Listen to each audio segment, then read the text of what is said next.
Поездка в Мекку, особенно в Рамадан, это ведь что-то совершенно особенное, правда? И вот, казалось бы, такая земная вещь, как выбор отеля, на самом деле может очень сильно повлиять на все впечатления от паломничества. При планировании такой поездки столько всего нужно учесть. И чтобы помочь разобраться хотя бы с одним, но очень важным вопросом, где остановиться, мы и подготовили этот материал. Выбор отелей огромен, и это может сбить с толку. Так что давайте сделаем проще. Возьмем одну популярную сеть, Имар, и посмотрим на их отели рядом с мечетью Аль-Харам. Так мы сможем сравнить, так сказать, яблоки с яблоками. Ну что, поехали разбираться? Ну, с чего начать? Как не с отзывов. Ведь кто расскажет об отеле лучше, чем люди, которые там уже побывали? Так что давайте посмотрим, что говорят гости. Итак, смотрим на общие оценки с Booking.com. И что мы видим? Сразу выделяется Emaar Elite. У него 8,2 балла. Это, знаете ли, очень хороший показатель. За ним идут Emaar Grand, Manar и Al-Khalil. Уже складывается какая-то первая картинка, правда? А вот и живое подтверждение этих цифр. Послушайте, что пишет гость Emaar Elite. Великолепный отель, очень вежливый персонал. Согласитесь, когда персонал отзывчивый и готов помочь, это дорогого стоит, особенно в такой поездке. Но общая оценка — это одно. Давайте копнем чуть глубже. Вот, например, обслуживание. Смотрите, персонал в Emaar Elite оценили на целых 8,6 из 10. Это просто отлично. Emaar Grand тоже не отстает, 8,1. А ведь именно отношение персонала, сервис зачастую и создает все впечатление. А, вот еще важный момент. Есть такой отель Emaar Андалузия. Он совсем новый, поэтому отзывов на него пока нет. Так что в нашем сравнении по оценкам он не участвует. Но просто стоит держать в уме, есть и такой, свежий вариант. Хорошо, с отзывами разобрались. Теперь, наверное, самый важный для многих вопрос расположения. Насколько близко от мечети Аль-Харам? Это же ключевой момент.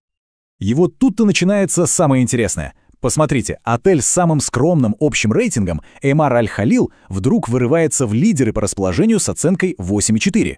А наш отличник, Emaar Elite, наоборот, немного отстает. Вот вам и наглядный пример того, что у каждого отеля свой конек.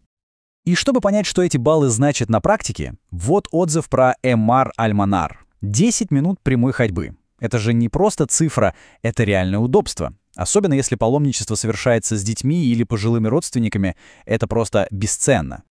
Так, а теперь переходим к самому, пожалуй, животрепещущему вопросу — деньги, цены. В Рамадан они ведут себя очень интересно. Но не пугайтесь, сейчас мы все разложим по полочкам. Самое главное, что нужно понять про цены на Рамадан, месяц как бы делится на 3 части, и в каждой из них своя цена. Поэтому очень важно, на какие именно даты планируется поездка. Итак, вот они, эти периоды. Первые несколько дней, потом середина месяца и, конечно, финал. Последние 10 ночей. Они самые особенные и, как следствие, самые дорогие. А теперь конкретики к цифрам.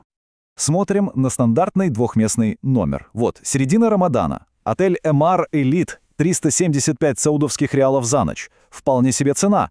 А теперь, внимание, последние 10 ночей. Это уже не цена за ночь, это пакет 10 тысяч реалов. Чувствуете разницу? У Emaar Grand и Manar абсолютно та же история. Цены взлетают. И еще одна деталь из тех, что влияют на итоговый бюджет.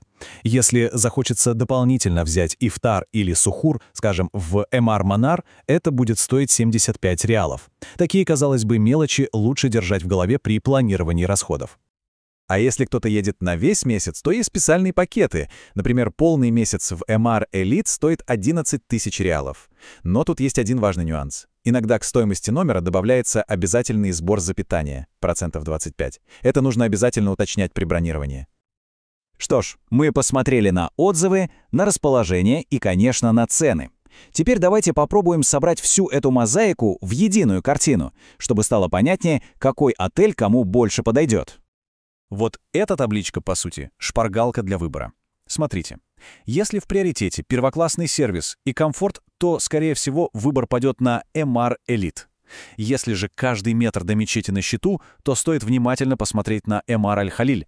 Ну а Emaar Manar — это, можно сказать, такая золотая середина, сбалансированный вариант по всем параметрам. В итоге, конечно, нет одного единственного лучшего отеля для всех. Идеальный выбор, он всегда очень личный, и все сводится к одному простому вопросу, на который каждый отвечает сам.